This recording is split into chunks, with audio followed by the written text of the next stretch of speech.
வெண்முரசு. கார்கடல் 2. வாசிப்பது சந்தீப்.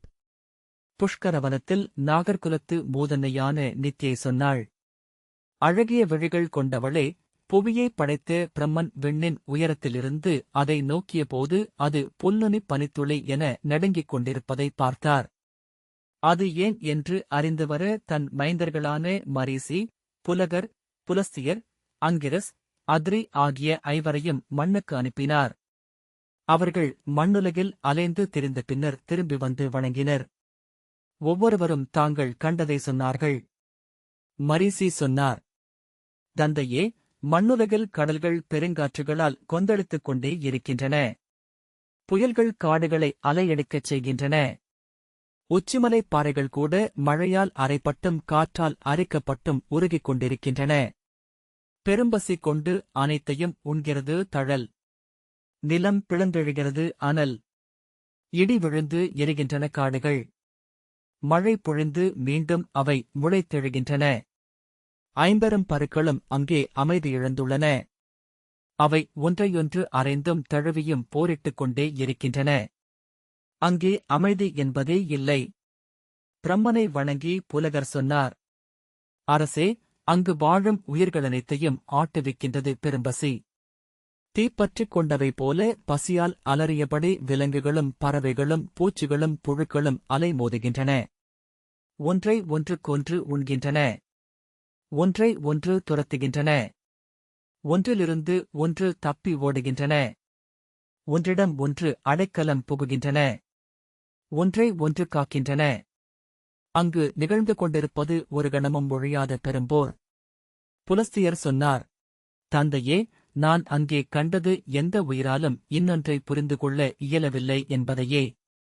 ஏனென்றால் ஒவ்வொரு உயிருக்கும் ஒவ்வொரு ஒலியே மொழி என்றுள்ளது. ஓர் உயிருக்குள்ளேயே மொழிகள் பல.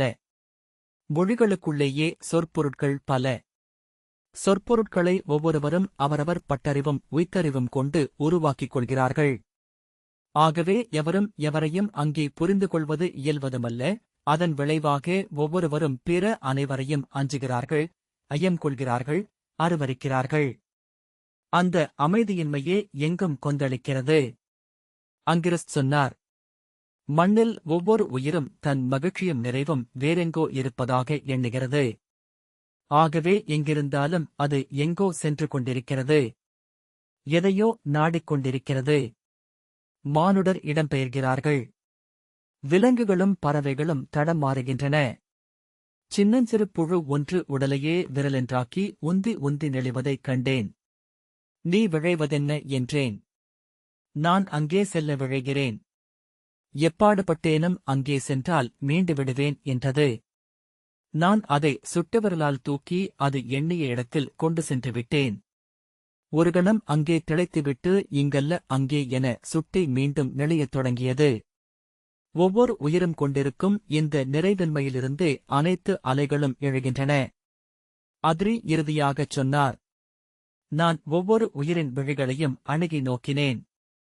தந்தையே, ஒவ்வொரு உயிரும்தான் எவ்வண்ணம் இருக்கிறோமோ அதுவல்லதான் என்று எண்ணுகின்றது. அவை தங்களுக்குள் தங்களை வேவு பார்க்கின்றன. தங்களால் தங்களை உந்தி நகர்த்தவும் தூக்கி மேலெடுக்கவும் முயன்று கொண்டே இருக்கின்றன. தங்களைத் தாங்களே நோக்கி ஏமாற்றம் அடைகின்றன. தங்களைத் தாங்களே நோக்கிச் சினம் கொள்கின்றன. தங்களை எண்ணி துயர் கொள்கின்றன. ஒரு கணம் கூட தங்களுக்குள் அமைந்து அவை நிறைவு கொள்வதில்லை. அந்நிறைவின்மையே இப்புவியை அலைக்கழியச் செய்கிறது. பிரம்மன் 5 மைந்தர்களையும் நோக்கி, நீங்கள் 5 சொன்னது ஒன்றே. ஆனால் முதல் விதையிலிருந்தே பெருங்காடு எழுகிறது என்றார். தன் மைந்தனாகிய யமனை அழைத்து, செல்க, தன்னில்தான் நிறைந்து அகம் அசையாது அமைந்துள்ள ஓர் உயிரைக் கண்டு வருக என்று அனுப்பினார். புவியெங்கும் 7000 முறை சுற்றி வந்த யமன் இறுதியில் கிருஷ்ணை ஆற்றின் நீராழத்தில் பாசி படிந்த பாறைகளுக்கு நடுவே பிறிதொரு குளிர்ந்த பாறை என அமைந்திருந்த ஆமை ஒன்றைக் கண்டான். அது தன்னைத்தான் சுற்றி இறுக்கிக் கொண்ட நாகம். தன் உடலனைத்தையும் உள்ளிழுத்துக் கொண்டு பல்லாயிரம் ஆண்டுகளாக தவமிருந்தது. நீ நிலைபேறு கொண்டது எங்ஙனம் என்று யமன் கேட்டான். இந்த ஓட்டுக்குள் என் உடல் எடையின்றி நிறைந்து செறிவு கொண்டுள்ளது என்றது ஆமை. உள்ளே சிற்றசைவுக்கும் இடமில்லை. அந்த ஆமையின் பெயர் அகூபாரன். அகூபாரன் முன் ஒரு தாமரை மலராகத் தோன்றிய படைத்தோன் சொன்னான், மைந்தா, சுழலும் கதவு நிலைபெற்றமைவது அசையாக் குடுமிக்கு மொழியிலேயே. இப்புவியில் ஒருவன் நிலைபேறு கொண்டான் எனில் அவனில் ஊன்றி சீராக நிகழும் இச்சுழற்சி. நீ இப்புவியை தாங்குக. அகூபாரன் பேரிரு கொண்டு வானிலெழுந்து சென்று புவியை தன் ஓட்டின்மேல் ஏந்திக் கொண்டது. யுகயுகங்களாக அதன் நிறைநிலைமேல் அமைந்துள்ளது புவிச்சுழற்சி. நித்யை தன் சிறுமகள் மானசாதேவியிடம் சொன்னாள், நாகர்களின் முதன்மை தெய்வமாகிய அகூபாரனை வணங்குக. சொற்களில் பொருள் நிலைப்பதும் பொருட்களில் சுவை நிலைப்பதும் நன்றுதீதிகள் உருமாறாதமைவதும் நிகழ்வனவும் எண்ணுவனவும் எல்லை கொள்வதும் அவனாலேயே. நிலைப்பேறுகள் அனைத்தும் அவனே. ஆகவே நிலையின்மைகள் அனைத்தும் அவனால்தான் அளவிடப்படுகின்றன. அவன் நம்மையும் நம் குடியையும் காத்தருள்க. கிருஷ்ணசிலை என்னும் சிற்றூரில் ஊஷரகுடியின் மூதன்னையாகிய யமி தன் சிறுமைந்தன் பகனிடம் சொன்னாள், அழகிய தோள்கள் கொண்டவனே, என் நெஞ்சுக்கு இனியவனே, கேள். இப்புவி அகூபாரன் என்னும் ஆமையின் வளைந்து முதுகின்மேல் அமைந்திருந்தது. ஆமை அசைவற்றதென்றாலும் அதன் முதுகின் வளைவின்மேல் புவிக்கோளம் பதிந்தமைய முடியவில்லை. அசைந்தாடும் புவியால் முதுகு சோர்ந்த ஆமை அவ்வப்போது தன் கால்களை எடுத்து வைத்து அலுப்பை தீர்த்துக் கொண்டது. அந்த அசைவில் புவி திடுக்கிட்டு அசைந்தது. அந்த அசைவு புவியின் ஒவ்வொன்றிலும் வெளிப்பட்டது. மலையச்சியின் பெரும்பாறைகள் இடம் மாறின. நதிகள் தடம் விலகி ஒழுகின. குளங்கள் ஆடும் கலத்து நீர் என கொந்தளித்தன. ஒவ்வொரு உயிரும் தன்னுள் நீர்மை நலுங்குவதை உணர்ந்தது. ஒவ்வொரு எண்ணமும் தத்தளித்தது. ஒவ்வொரு விழியும் அலை பாய்ந்தது. அப்போது சகூடம் என்னும் காட்டில் சதபாகம் என்னும் பேராலமரத்தின் கிளை ஒன்றில் காளகி என்னும் காகம் கூடு கட்டி 6 முட்டைகளை இட்டு அதன்மேல் அமர்ந்து அடை காத்தது. தன் உடல் சூட்டில் ஒடுங்கிய முட்டைக்குள் கருநீர் நடுங்கி அதிர்ந்ததை காளகி உணர்ந்தாள். முதலில் அவள் முட்டைகளை மென்பஞ்சு படுக்கையமைத்து சீரமைத்தாள். பின்னர் தன் கூடு அசைகிறதோ என எண்ணி அதை கிளைமுடுக்கில் நன்கமைத்தாள். அக்கிளை அசைகிறதா என நோக்கினாள். அந்த மரமே அசைகிறது என்று கண்டு சீற்றத்துடன், அசைவிலாத வேர்கொண்ட பெருமரம் என உன்னை நம்பி வந்தேன். என்னை ஏமாற்றிவிட்டாய். உன்மேல் தீச்சொல்லிடுவேன் என்றாள். சதபாகம் துயருடன், நான் என்ன செய்வேன்? மரங்களின் நிலைக்கோள் மலையிலிருந்து பெறப்படுவது. நோக்குக, இந்த மலையே நடுங்கிக் கொண்டிருக்கிறது என்றது. காளகி அருகிருந்த மரங்களை பார்த்தாள். அப்பால் எழுந்து நின்றிருந்த மகாகூடம் என்னும் மலைமுடியை பார்த்தாள். அதுவும் நடுங்கிக் கொண்டிருந்தது. அசலம் என்று உனக்கு பெயர். நீ அசைவுறுவதனால் இனி உனக்கு அப்பெயரில்லை. அலை கொள்வதனால் நீ தரங்கம் என்றே அழைக்கப்படுக என்றாள். மகாகூடம் அவளை நோக்கி குனிந்து, மலைகளின் அசைவின்மை மண்ணுக்குரியது. மண் அசைவதை நீ அறிக என்றது. மண்ணில் இறங்கி அதன் அசைவை உணர்ந்த காளகி, அனைத்து புவிநிகழ்வுகளும் மண்ணின் நிலைபெயராமையால்தான் ஒப்பப்படுகின்றன. அனைத்தையும் தாங்குவதனால் தரித்திரி என பெயர் பெற்றவள் நீ. அன்னையே, உன் பொறுமை எங்கு சென்றது என்றாள். புவிமகள் அவளை நோக்கி, நான் என்னை தாங்கும் பேராமை மீது நன்கமையவில்லை. அது இளைப்பாறும் பொருட்டு என்னை இடம் மாற்றிக்கொள்கிறது. என்ன செய்வதென்று நான் அறியேன். என்னை படைத்த பிரம்மனிடமே அதை நீ கேட்க வேண்டும் என்றாள். மும்முறை நிலத்தை கொத்திய காளகி, படைத்தவனே, இங்கு வருக. எளிய கரியோளின் சொல்லுக்கு மறுமொழி தருக. நீ நிறுத்தியது நிலைபெயரும் என்றால் உன் சொல் பொருளிழக்கிறது என்றே பொருள் என்றாள். அவள் முன் நான்முகம் கொண்டு, மின்படையும் தாமரையும் ஏடும் ஒருமைக்குரியுமென கைகள் திகழத் தோன்றிய படைப்பிறை சொன்னார். நான் இப்புவியை நிலைபெயரா ஆமை மேல் நிறுத்தினேன். ஆனால் இப்புவியில் ஒவ்வொரு கணமும் உயிர்கள் பிறந்து உயிர்கள் இறந்தாக வேண்டும். பொருள்கள் எழுந்து பொருள்கள் மறைந்தாக வேண்டும். மோதலும் முயக்கமும் வெல்லலும் வீழ்தலும் உண்ணலும் உண்ணப்படுதலும் நிகழ்ந்தாக வேண்டும். அந்த முடிவிலா கோடி நிகழ்வுகள் கொண்ட இப்புவி துள்ளித்திமிரிக் கொண்டுதான் இருக்க முடியும். அசைவு அசைவின்மை மேல் அமர்வதெங்கனம் என்று நானும் அறியேன். அச்சொல்லை நான் ஏற்க மாட்டேன். படைப்பவனை விட பெரியது படைப்பு. படைத்தல் முழுமையடைந்ததுமே அது ஆசிரியன் என அமர்ந்து படைத்தவனுக்கு கற்பிக்கத் தொடங்குகிறது. முழுமை கொண்ட படைப்பு என்பது எவ்வினாவுக்கும் எங்கோ விடையை வைத்திருக்கும் என்றாள் காளகி.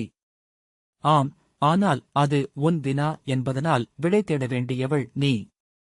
சென்று நோக்குக, மேலே அலைதிகழ்கியில் அடியில் அசைவின்மை கொண்ட ஒன்றை. அதன்மேல் நிறுத்துவேன் இப்புவியை என்றார் பிரம்மன். காளகி தன் ஒழுக்கத்தால் இமைக்கணத்தை 7000 ஆண்டுகளாக ஆக்கி 7 முறை புவியை சுற்றி வந்தாள். அப்போது கண்டகவனம் என்னும் யானை ஒன்றைக் கண்டாள். அது மிதக்கும் படுமரம் ஒன்றின்மேல் நின்று மேலே படர்ந்திருந்த மூங்கில் தளிர்களை கொய்து கொண்டிருந்தது. நீர்த்துளிபோல் அதன் கரிய பேரிடல் ததும்பியது. அதன் காதுகள் விசிறின. துதிக்கை சுழன்றது. ஆனால் அது நின்றிருந்த படுமரமோ உளைசேற்றில் மிதந்து கிடந்தது. அதன் உடலின் அலைகள் கால்களை சென்றடையவில்லை. அசைவில்லாத கால்களினால் படுமரத்தை அது அழுந்து நிறுத்தியிருந்தது. அதன் பின்னரே காளிகை உணர்ந்தாள், யானைகள் அனைத்துமே அவ்வியல்பு கொண்டவை என. காற்றிலாடும் கிளை என உடல் உலைய நின்றிருக்கையில் அவற்றின் கால்கள் அசைவற்று மண்ணில் நிலை கொண்டிருந்தன. எந்தையே என அவள் பிரம்மனை அழைத்தாள். யானைகளால் தாங்கப்படட்டும் இப்புவி. அசைவில்லாத ஆமைமேல் நின்று இதை தாங்கும் ஆற்றல் கொண்டவை அவை. பிரம்மன் புன்னகைத்து, ஆம், அந்த விடையை நானும் சென்றடைகிறேன். அவ்வாறே ஆகுக என்றார். பிரம்மனின் ஆணைப்படி 8 திசையானைகள் அகோபாரனின் மேல் நின்று தங்கள் தோள்களில் புவியை தாங்கலாயின. அவற்றின் உடல் அசைந்து கொண்டிருக்கும் புவியை ஏந்தியிருக்க அசைவில்லாத கால்கள் ஆழத்துப் பாறை போல் தன்னில் நிறைவடைந்து அமைந்த ஆமையின் மேல் ஊன்றியிருந்தன. ஐராவதம், புண்டரீகம், வாமனம், குமுதம், அஞ்சனம், புஷ்பதந்தம், சார்வபாமம், சுப்ரதீகம் என்னும் 8 திசையானைகளை நன் குடியின் தெய்வங்களென்று வணங்கினர் மூத்தோர். புவிதாங்கும் முடிவிலா காலத்தின் தனிமையில் அவை துயருற்றன. அவற்றின் நிழல்கள் துணைவியராகுக்கு என பிரம்மன் ஆணையிட்டார். குஞ்சரி, மாதங்கி, கஜை, கரிணி, சாமஜை, ஹஸ்தினி, பத்மை, விதந்தை என்னும் 8 பிடியானைகள் உருவாகின. அவை நமக்கு அருள் புரியும் அன்னையர் என்று வணங்குக என்று யமி சொன்னாள். அவளை விழியமைக்காமல் நோக்கி அமர்ந்திருந்த பகனை இழுத்து தன் வருமுலைகளோடு சேர்த்தணைத்து முத்தமிட்டு, இருளும் இருவகை என்று அறிக மைந்தா. வெம்மை கொண்ட இருள் களிறு. குளிர்பரவிய இருள்பிடி. இருவகை இருள்களால் வாழ்த்தப்பட்டவர்கள் அரக்கர் குடியினர் என்றாள். கௌதமவனத்தில் வேள்விச்சாலையில் இளமானவர்களிடம் கௌதம ஏகபர்ணர் சொன்னார். முதல் மைந்தனின் தீச்சொல்லால் வினதை தன் தமக்கையான கத்ருவின் அடிமையானாள். அவளும் தமக்கையும் வான் நோக்கி நின்று விண்ணிலூரும் அமரர்தலைவனை வாழ்த்துகையில் அவன் புரவியாகிய உச்சேசிரவசின் வால் வெண்ணிறமானது என்று வினதை சொன்னாள். கரியதென்று கத்ரு சொன்னாள். தோற்பவர் வெல்பவருக்கு 1000 ஆண்டு காலம் அடிமையாக வேண்டும் என்று அவர்கள் பந்தயம் வைத்தனர். மறுநாள் இந்திரன் தன் பொற்புறவியில் விண்ணில் பறக்கையில் கத்ருவின் மைந்தர்களான 1000 கருநாகங்கள் எழுந்து சென்று அதன் வால் என குவித்தொங்கிக் கிடந்தன. கீழிருந்து நோக்கியபோது குதிரையின் வால் கருமையாகத் தெரிந்ததைக் கண்டு வினதை கத்ருவிடம் தோற்றதாக ஒப்புக்கொண்டாள். 1000 ஆண்டுகள் தன் தமக்கையிடம் அடிமையாக இருப்பதாக அவள் சொல்லளித்தாள். தன் அன்னையின் அடிமை வாழ்வை முடித்து வைப்பதற்காக கருடன் கத்ருவிடமும் அவள் மைந்தரிடமும் பேசினான். விண்ணவர் உண்ணும் அமுதை கொண்டு வந்து அளித்தால் வினதையை விடுவிப்பதாக கத்ரு சொன்னாள். அழிவின்மையை அளிக்கும் அமுதை உண்டால் தன் மைந்தரால் புவி நிறையும் என கத்ரு எண்ணினாள். கருடன் தன் அன்னையிடம் வந்து வணங்கி விண்ணுலகை நோக்கி பறக்கவிருப்பதாகச் சொல்லி வாழ்த்து கோரினான். அன்னை அவன் தலை தொட்டு வாழ்த்தினாள். விண்ணை எட்டும் வரை பறப்பதற்குரிய ஆற்றலை எவ்வண்ணம் பெறுவாய் என்று வினதை கேட்டாள். கருடன் 1000 உயிர்களை உண்டால் 1000 நாள் பசியற்றிருப்பேன் என்றான். கடல் நடுவே நிஷாதர்கள் வாழும் நிஷாதாலயம் என்னும் தீ உள்ளது. அங்கே சென்று 12 லட்சம் நிஷாதர்களை உண்டு உன் சிறகுகளை வலுப்படுத்திவிட்டு மேலே எழுக. 12 லட்சம் நாட்கள் நீ செல்ல வேண்டியிருக்கும். காணும் நிஷாதர்களை எல்லாம் உண்க. ஆயின் ஒன்று கருதுக, அறியாமல் கூட அந்தணரை நீ உண்ணலாகாது என்றாள் வினதை. அந்தணரை எவ்வண்ணம் அறிவது என்றான் கருடன். உன் அலகால் அவர்களைக் கொத்தியதுமே அனலென அவர்கள் சுடுவதை உணர்வாய். அவர்களில் எரியும் வேதத்தின் வெம்மை அது என்று அன்னை சொன்னாள். அவ்வண்ணமே ஆகுக என்று சொல்லி விடைபெற்று கருடன் விண்ணுக்குக் கிளம்பினான். 12,000 ஆண்டுகள் விண்ணில் பறந்து சென்று இனியில்லை என சிறகுகள் ஓய்ந்து மண்ணுக்கு விழப்போகும்போது தொலைவில் ஒரு வாயிலை அவன் கண்டான். அது முனிவர்கள் வாழும் வானுலகின் நுழைவு முகம். அங்கே சென்று நின்று காசியப முனிவரின் குடிவழியில் வந்தவனாகிய பறவைக்கரசன் நான். என்னை உள்ளே வந்து இளைப்பார ஒப்புக என்றான். நுழைவுக் காவலனாகிய கந்தர்வன் அவர் உன்னை தன் மைந்தன் என்று ஒப்புவாரென்றால் உள்ளே நுழைக என்றான். கருடன் தன் சிறகிலிருந்து எரக்கொன்றை எடுத்து அவனிடம் அளித்து இதை எந்த இடம் காட்டுக என்றான். அந்தத் தூவலைப் பார்த்ததுமே மைந்தா என அழைத்தபடி காசியபர் நுழைவாயிலுக்கே ஓடி வந்தார். அவனை அள்ளி நெஞ்சோடணைத்து தன் தவச்சாலைக்கு அழைத்துச் சென்றார். உன்னை பார்ப்பதனால் 100 ஆண்டுகள் தவம் செய்து பயனீட்டிய உவகையை அடைந்தேன். மைந்தரே தந்தையருக்கு தெய்வ வடிவம் என்பதை இன்று உணர்ந்தேன் என்றார். தந்தையே, நான் பசித்தும் களைத்தும் இருக்கிறேன். மண்ணில் 12 லட்சம் நிஷாதர்களை உண்டு பசியடங்கியே விண்ணிலெழுந்தேன். ஆனால் என் ஆற்றல் தீர்ந்து விட்டிருக்கிறது என்றான் கருடன். காசியபர் புன்னகைத்து, மைந்தா, மண்ணிலிருந்து விண்ணிலெழுந்தோறும் நீ பேரரு கொண்டபடியே இருக்கிறாய். இப்போது நீ அங்குள்ள இமயப் பெருமலை தொடரைவிட பெரிய சிறகுகள் கொண்டிருக்கிறாய். உன் இறகுகள் ஒவ்வொன்றும் தென்பெருங்கடலின் அலைகளை விட 100 மடங்கு பெரியவை என்று உணர்க. அங்கு உண்ட உணவு இங்கு ஒரு துளியென்றாகிவிட்டிருக்கிறது என்றார். இங்கு என் பசியை ஆற்ற நான் செய்ய வேண்டியதென் என்றான் கருடன். இங்கே குடிகளால் அன்னமும் நீரும் அளித்து விண்ணிலேற்றப்படும் மூதாதையர் வாழும் மூச்சுலகம் ஒன்றுள்ளது. மண்ணில் இருந்து உணர்வுகள் எஞ்சியிருப்பதனால் விண்ணில் நிறைந்து தெய்வங்களாக ஆகாது அமைப்பவர்கள் அவர்கள். அங்கே வியோமசரஸ் என்னும் வாவி ஒன்றுள்ளது. அதில் விஃபாவசு என்னும் ஆமையும் சுப்ரதீபன் என்னும் யானையும் வாழ்கின்றன. அவை இங்கும் தீராத பெரும்போசலுடன் உள்ளன என்றார் காசியபர். அவர்களின் கதையை சொல்கிறேன் கேள் என காசியபர் தொடர்ந்தார். விஃபாவசு நாகர்களின் குடிமூதாதை. மண்ணைத் தாங்கும் அகுபாரன் என்னும் பேராமையின் கொடிவழி வந்தவன். அவன் முதுகின்மேல் கோட்டை ஒன்றைக் கட்டி வாழ்ந்தனர் நாகர். தன்னுள் அடங்கி இல்லை என்றே ஆகி வாழ்ந்தான் விஃபாவசு. சுப்ரதீபன் திசையானையாகிய சுப்ரதீகத்தின் மைந்தர் மரபில் வந்தவன். அரக்கர்களாலும் அசுரர்களாலும் வணங்கப்படுபவன். நாகர்களுக்கும் அரக்கர்களுக்கும் போர் நிகழ்ந்து கொண்டிருந்த காலம் அது. அரக்கர்கள் தங்கள் குலமூத்தவராகிய சுப்ரதீபனின் மேல் ஏறி விற்களையும் வேல்களையும் கொண்டு நாகர்கள் மேல் படையெடுத்து வந்தனர். நாகர்கள் விஃபாவசுவின் மேல் ஏறி கோட்டைக்குள் ஒளிந்து கொண்டனர். அங்கிருந்து நச்சு அம்புகளை ஏவி அரக்கர்களை தாக்கினர்.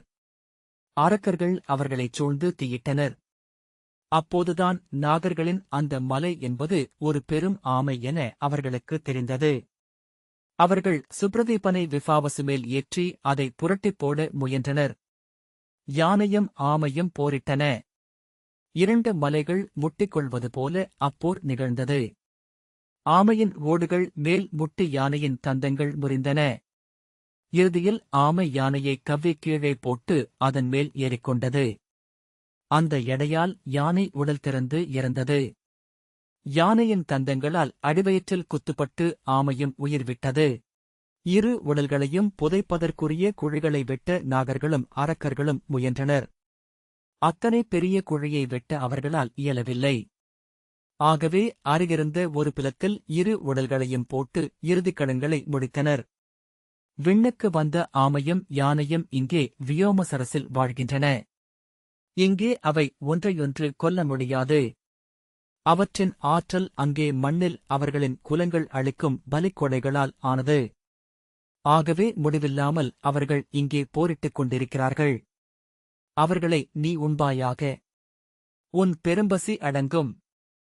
இங்கிருந்து மீண்டும் 12 லட்சம் ஆண்டுகள் பறந்து சென்றால்தான் நீ தேவருலகை அடைய முடியும். அதற்கான ஆற்றலை நீ அவ்வளவால் அடைவாய் என்றார் காசியபர். எந்தையே, அவர்களும் பேருருவர்கள் அல்லவா? அவர்களை வென்று உண்ணும் ஆற்றலை நான் எவ்வாறு அடைவேன் என்று கருடன் கேட்டான். நீ அந்தணருக்கும் க்ஷத்திரியர்களுக்கும் உகந்தவன். அவர்கள் செய்யும் வேள்விகள் அனைத்திலும் ஒரு பகுதி உனக்கு அவை என்றாகுக்கு. நீ அதனால் ஆற்றல் பெற்றவன் ஆவாய் என்றார் காசியபர். காசியபரின் ஆணைப்படி மண்ணில் 1000 கோடி அந்தணர் செய்து கொண்டிருந்த வேள்விகள் அனைத்திலிருந்தும் அவிப்பயன் கருடனை வந்தடைந்தது. செஞ்சரகு காலைமுகில் என ஒளிவிட அவன் வானுரு கொண்டு எழுந்து வியோமசரஸ் நோக்கிச் சென்றான். கருடன் பறந்து சென்று வியோமசரஸை அடைந்தான். அங்கே யானையும் ஆமையும் 2 கடல்கள் அலைகளால் அரைந்து கொள்வது போல் போரிட்டுக் கொண்டிருந்தன. கருடன் அவர்கள் மேல் பாய்ந்து தன் உகிர்களாலும் அலகாலும் தாக்கினான். நாகரும் அரக்கரும் அந்தணரும் அழிக்கும் அவைகள் நடுவே என அப்போர் நிகழ்ந்தது. ஒரு கணம் ஒருவர் என அவர்கள் முன்னெழுந்தனர். மறுகணம் இன்னொருவர் வென்று வந்தனர். 12 ஆண்டுகள் அந்த போர் நிகழ்ந்தது.